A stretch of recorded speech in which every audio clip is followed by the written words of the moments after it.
Taký vianočný príbeh o zázraku a láske.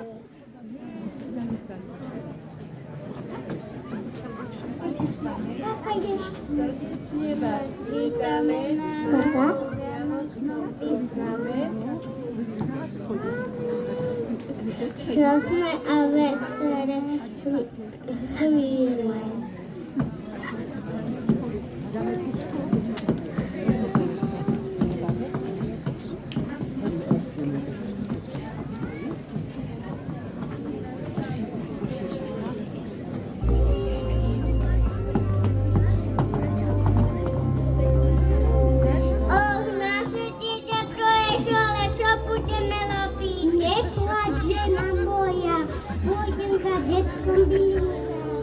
Určite nám pomôže.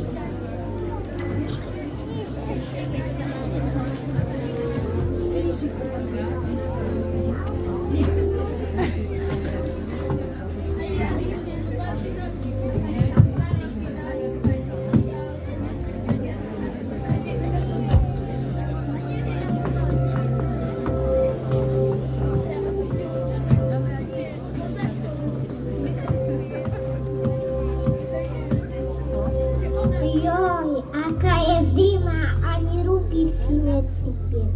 Detko Bilinka, kde ste, kde ste? Tu som, synku. Poď no, zohrej sa.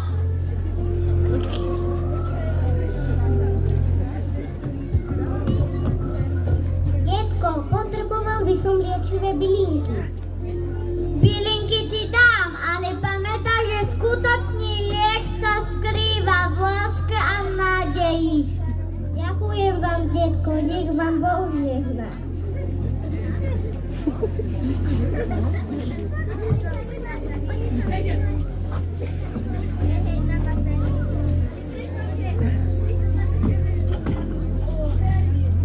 O, aká je tma, ani na cestu nevidím. Neboj sa, dobrý človek. Poď za mnou, ukážem ti cestu domov.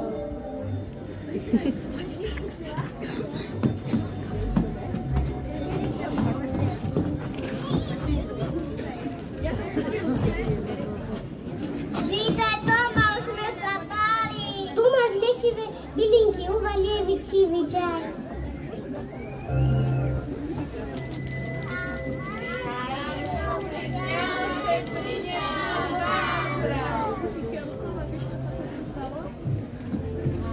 Zastav, ale nie v lieku, ale v láske, ktorá vás spája. Cestu tam! Cestu tam! Je tam!